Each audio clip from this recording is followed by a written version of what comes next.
Hello everyone. तो आज हम बात करेंगे मोस्ट कॉमन आस्क्ड क्वेश्चंस कि क्या बच्चों की भी सर्जरी करनी पड़ सकती है, क्या ये टॉन्सिल और एडिनॉइड हमारे लिए इतने खतरनाक हो सकते हैं कि हमें इन चीज़ों की सर्जरी कराने की ज़रूरत रहे। तो आज इस टॉपिक में क्यों इस सर्जरी को ज़रूरत है, किस केसेस में और किन केसेस में ज़रूरत नहीं है, तो ये हम खुल के डिस्कस करेंगे।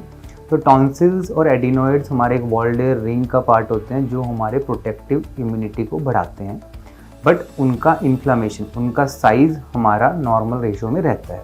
अगर उनका साइज़ बढ़ने लग जाता है, जो कि ग्रेड्स के हिसाब से ग्रेड 1, ग्रेड 2, ग्रेड 3, ग्रेड 4 में माना जाता है, जो ग्रेड 1 को 0 से 25, ग्रेड 2 को 25 से 50, ग्रेड 3 को 50 से 75 और ग्रेड 4 को 75 से 99 तक कहते हैं।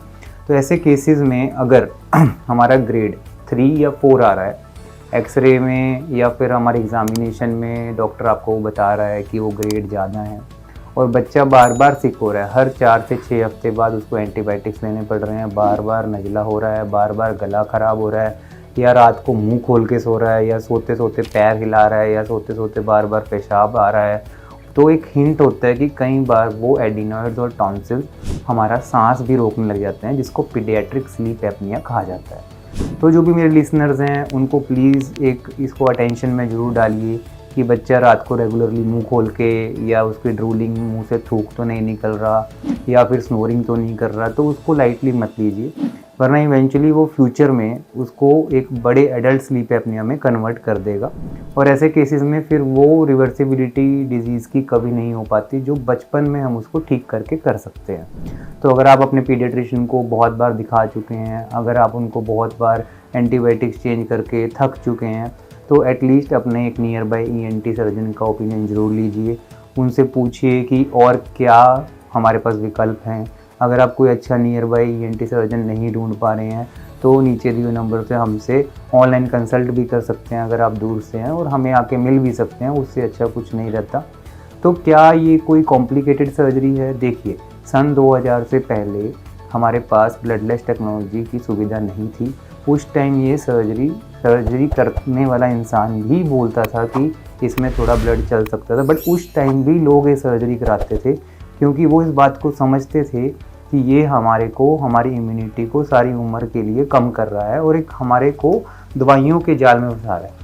अगर हम माने कि अगर हमारी इम्यूनिटी, जैसे मेरे टॉन्सिल सही हैं फॉर एग्जांपल, तो अगर मेरी इम्यूनिटी +100 है तो, और किसी बच्चे के टॉन्सिल्स बिल्कुल ख़राब हैं तो उसकी इम्यूनिटी -100 है, तो वो हमसे क्वेश्चन पूछते हैं कि बच्चे की इम्यूनिटी वाले टॉन्सिल्स हमने निकाल दिए। नहीं, वो हमारे अंगरक्षक थे जब तक वो उसमें सूजन नहीं आई, अब वो सूजन करके हमारे से अगेंस्ट जा चुके। तो once we will remove that tonsils और adenoids, that immunity will come to 0।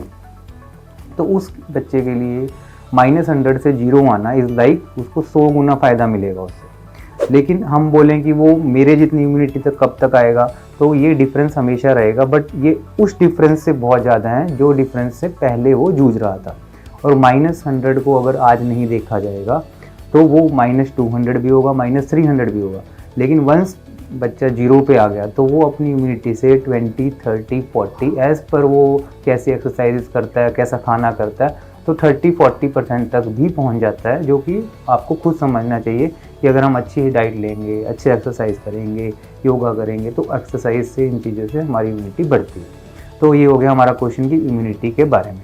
तो क्या इसमें पोस्ट ऑपरेटिवली कोई बच्चे को डर है? ऐसा कोई भी डर नहीं है। ये ब्लडलेस टेक्नोलॉजी से किया जाता है।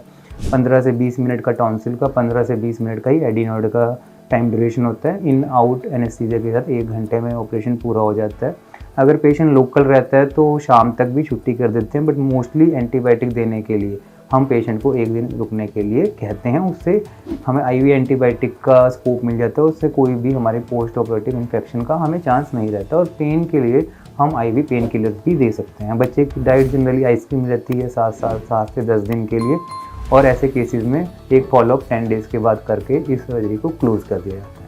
तो अगर आपको कोई क्वेरी है टॉन्सिल और एडिनॉइड सर्जरी के बारे में, अपने बच्चे के बारे में, तो हमसे आके मिलिए। हमारी टीम को कॉल करके आप ऑनलाइन कंसल्टेशन भी बुक कर सकते हैं, और फिर आपके जो भी क्वेश्चंस हैं उनको पेन डाउन करके रखिए ताकि हम आपको फटाफट उनके आंसर देके आपकी एंग्जाइटी को कम करें। Thank you.